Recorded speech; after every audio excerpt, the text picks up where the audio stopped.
ಆಚಿ chilli powder ಸಖತ್ ಖಾರ ಬಣ್ಣ ಮತ್ತು ರುಚಿ ಆಚಿ ಚಿಲ್ಲಿ ಪೌಡರ್. ಮೈಸೂರು ಅರಮನೆಯ ಸನಿಹದಲ್ಲಿ ಈ ಹೀಲಿಯಂ ಸಿಲಿಂಡರ್ ಬ್ಲಾಸ್ಟ್ ಆಗಿತ್ತಲ್ಲ, ಈ ವಿಚಾರಕ್ಕೆ ಸಂಬಂಧಪಟ್ಟಂತೆ ಒಂದು ಕಡೆ ಪೊಲೀಸರ ತನಿಖೆ ಚುರುಕುಗೊಂಡಿದೆ, ಮತ್ತೊಂದು ಕಡೆ ಸ್ಫೋಟದ ಭೀಕರತೆ, ಅವತ್ತಿನ ಪರಿಸ್ಥಿತಿ ಹೇಗಿತ್ತು ಅನ್ನೋದನ್ನ ಪ್ರತ್ಯಕ್ಷದರ್ಶಿ ಗಿರೀಶ್ ಬಿಚ್ಚಿಟ್ಟಿದ್ದಾರೆ.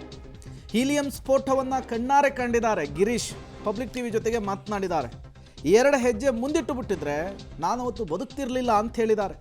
ಕ್ಷಣಾರ್ಧದಲ್ಲಿ ನನ್ನ ಮುಂದೆ ಮಾಂಸದ ಮೂಟೆಯೇ ಬಿದ್ದಿತ್ತು. ಗಾಯಗೊಂಡಂತಹ ಮಹಿಳೆಯ ರಕ್ಷಣೆಗೆ ಮೊರೆ ಇಡ್ತಾ ಇದ್ರು.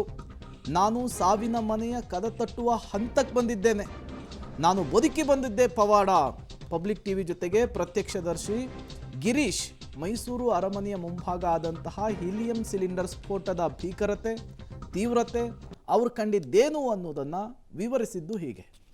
ಒಟ್ಟು 3 ಜನ ಸಾವನ್ನಪ್ಪಿದ್ದಾರೆ, 4-5 ಜನರಿಗೆ ಗಾಯವಾಗಿದೆ. ಅವತ್ತೇನಾಯಿತು, CCTV ಫುಟೇಜ್ ಅಂತೂ ಸಿಕ್ಕಿಲ್ಲ, ಅದು ರಿಪೇರಿಗೆ ಬಂದಿದೆ ಅನ್ನೋದು ಗೊತ್ತಾಗ್ತಾ ಇದೆ. ಪ್ರತ್ಯಕ್ಷದರ್ಶಿಯೊಬ್ಬರು ಅದನ್ನು ಕಣ್ಣಿಗೆ ಕಟ್ಟುವ ರೀತಿಯಲ್ಲಿ ಎಳೆಯಾಗಿ ವಿವರಿಸುವಂತಹ ಕೆಲಸವನ್ನು ಮಾಡಿದ್ದಾರೆ. ಬನ್ನಿ ನೋಡ್ಕೊಂಡು ಬರೋಣ. ಮೈಸೂರು ಅರಮನೆಯ ಮುಂಭಾಗದಲ್ಲಿ ಗುರುವಾರ ರಾತ್ರಿ 8:20-8:30 ಸುಮಾರಿನಲ್ಲಿ ಸಂಭವಿಸಿದಂಥ ಹೀಲಿಯಂ ಗ್ಯಾಸ್ ಸ್ಫೋಟದ ಪರಿಣಾಮವಾಗಿ ಒಟ್ಟು 3 ಮೃತಪಟ್ಟಿದ್ದಂಥದ್ದು. ಆ ಘಟನೆಯ ಪ್ರತ್ಯಕ್ಷದರ್ಶಿ ಗಿರೀಶ್ ಅವರೀಗ ನಮ್ಮ ಜೊತೆಯಲ್ಲಿದ್ದಾರೆ. ಅವರು ಆ ಸಂದರ್ಭದಲ್ಲಿ ಆ ಒಂದು ಪ್ಲೇಸಲ್ಲೇ ಕೂಡ ಇದ್ದರು. ಸರ್, ಆ ಘಟನೆ ನಡೆದಂಥ ಸಂದರ್ಭದಲ್ಲಿ ತಾವು ಅಲ್ಲಿದ್ದೀರಾ? ಆ ಘಟನೆ ನಡೆದಿರೋದ್ರ ಬಗ್ಗೆ ಭಾಳ ವಿಷಾದ ಇದೆ. ಅದ್ರ ಮೇಲೆ 3 ಸಾವಾಗಿರೋದು ತುಂಬಾ ಬೇಜಾರಾಗಿದೆ. ಅಮಾಯಕರು ಈ ಥರ ಸಾವಪ್ಪಿರೋದು ಭಾಳ ಇದಾಯಿತು. ನಾನು ವಾಕ್ ಮಾಡ್ಕೊಂಡು ಫುಟ್ಪಾತ್ ಮೇಲೆ ನಡ್ಕೊಂಡು ಹೋಗ್ತಾ ಇದ್ದೆ.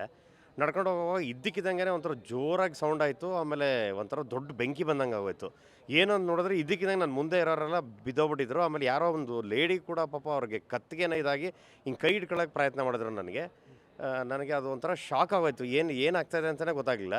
ಅಷ್ಟೊತ್ತಿಗೆ ವಿತಿನ್ ಸೆಕೆಂಡ್ಸ್ ನೋಡಿದ್ರೆ ನೆಲದ ಮೇಲೆ ಏನೋ ಒಂಥರ ಮಾಂಸ ಎಲ್ಲ ಬಿದ್ದಂಗೆ ನನಗೆ ಇದಾಗೋಯ್ತು. ಆಮೇಲೆ ನನ್ನ ಶರ್ಟ್ ಮೇಲೆ ಮತ್ತು ನನ್ನ ಪ್ಯಾಂಟ್ ಮೇಲೆಲ್ಲ ಅದು ಒಂಥರ ಫುಲ್ಲು ಎಗ್ರಿ ಒಂಥರ ಇದಾಗೋಯ್ತು. ನನಗೆ ಏನು ಮಾಡಬೇಕು ಅಂತಲೇ ಗೊತ್ತಾಗಲಿಲ್ಲ. ಆಮೇಲೆ ಒಂದು 2-3 ನಿಮಿಷ ಅಂತೂ ನನಗೆ ಏನೋ ಕಿವಿ ಏನೋ ಗುಯ್ ಅಂತ ಇದೆ, ಕಿವಿ ಏನು ಕೇಳಿಸ್ತಾನೆ ಇಲ್ವಲ್ಲ ಅಂತ ನನಗೆ ಫೀಲ್ ಆಯಿತು. ಅಷ್ಟೊತ್ತಿಗೆ ಏನು ಮಾಡ್ಬೇಕಂತಲೇ ಗೊತ್ತಾಗಲಿಲ್ಲ. ಅಷ್ಟೊತ್ತಿಗೆ ನೋಡ್ತೀನಿ ಎಲ್ಲ ಮಾಂಸ ಮುಂದೆ ಒಂಥರ ದೇಹಗಳು, ನಂಗೆ ದೇಹನೋ ಅನಿಸಲಿಲ್ಲ, ಅದೇನೋ ಮಾಂಸ ಬಿದ್ದಿದೆ ನನಗೆ ಇದಾಯಿತು. ಅದು ನೋಡ್ಬಿಟ್ಟು ತುಂಬಾ ಒಂಥರ ನನಗೆ ಬೇಜಾರಾಯಿತು.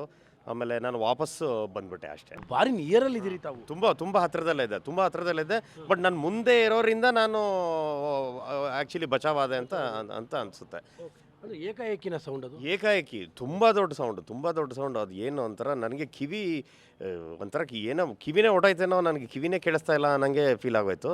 ಆಮೇಲೆ ಒಂದು 2-3 ನಿಮಿಷ ಆಗ್ತಿದ್ದಂಗೆ ಒಂದು ಸುಧಾರಿಸ್ಕೊಳ್ಳೋ ಅಷ್ಟೊತ್ತಿಗೆ ಜನ ಎಲ್ಲ ಬಂದರು. ಆಮೇಲೆ ಪಾಪ ಪೊಲೀಸರು ಕೂಡ ಅಲ್ಲೇ ಇದ್ದರು, ಇಮಿಡಿಯೇಟಾಗಿ ಬಂದು ಅಟೆಂಡ್ ಮಾಡಿದರು. ಪಾಪ ಅವರು ಮುಖ ನೋಡಿದ್ರು ಕೂಡ ಪಾಪ ಅವರು ಒಂಥರ ಶಾಕಿಗೆ ಒಳಗಾಗಿದ್ರು ಅನಿಸುತ್ತೆ.